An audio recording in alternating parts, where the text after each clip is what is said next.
Good morning, race fans, and welcome to Race Day. Mazda Road to Indy, presented by Cooper Tires, the only official ladder system designed to get drivers out of go-karting and all the way into the top level, the Verizon IndyCar Series. We're down here on the starting grid for the Cooper Tires USF 2000 Grand Prix of Toronto, presented by Allied Building Products, and I am very lucky to be joined by yesterday's race winner in round number 9. He's from Red Deer, Alberta. He's driving for Exclusive Autosport, a Canadian-based team. The man, Parker Thompson. Parker, phenomenal job yesterday. Tell me, how difficult is it to be fast around this very tricky 11-turn street circuit?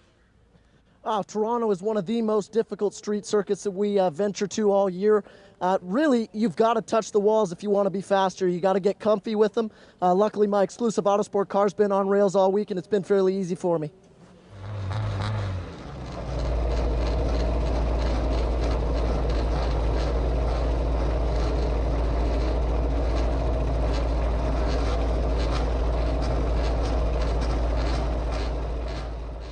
In terms of the championship, we don't really have anything to lose. We're definitely not racing to conserve a championship position. We're racing to just charge forward and get as many points as we can. So that's exactly what we did in race 2. That was our mentality.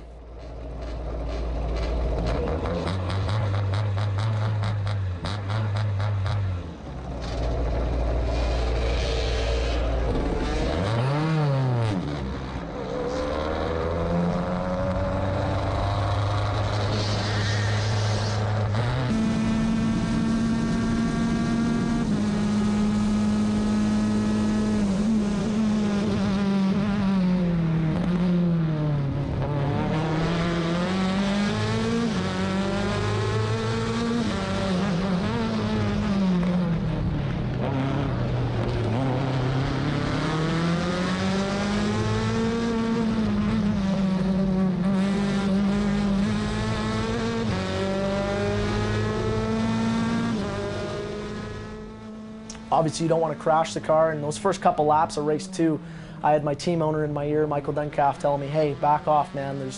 It's not worth it. The front 2 are fighting so hard right now in the opening laps. I mean, the first 3 or 4 laps, I would say the front 2 hit each other 3 or 4 times. And for those of you who aren't familiar with open wheel racing, we're not supposed to hit each other in an open wheel car. That implies damage to our cars. We're not in NASCAR. So I knew something was going to go wrong, so I backed off, and man, it was probably a lap or 2 later that I saw them get together in turn 3. Again, great battle up front here now.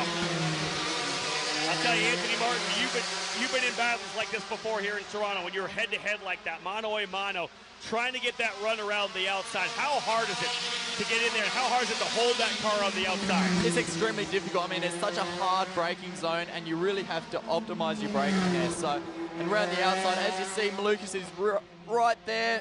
Barron's on the outside. Oh, the contact! Oh no! Together. Contact!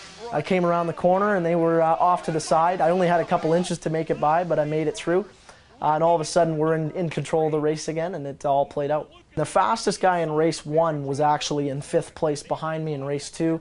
And then when they crashed, he was in 2nd place behind me, and he's a very tough competitor as well. So really, I had to nail that restart, which I did. Kudos to myself and my team owner for we had a great start on the restart.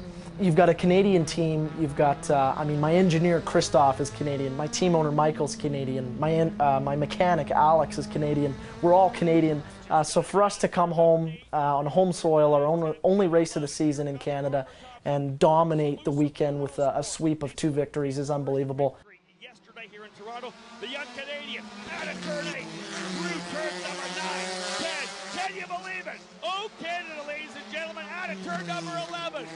Back to back jacks for Parker Thompson on the streets of Toronto. So I can't thank Exclusive Autosport enough for giving me this opportunity, and really, I'm so glad I got to repay them with these wins. They've done so much for me this year, getting me back in the seat and giving me another shot. I mean, it was pretty close to me not racing this year, so for me to come back and dominate my home race weekend is pretty special. It's something I'll always remember, and I can't wait for the rest of the season with Exclusive Autosport to see if we can go get some more wins.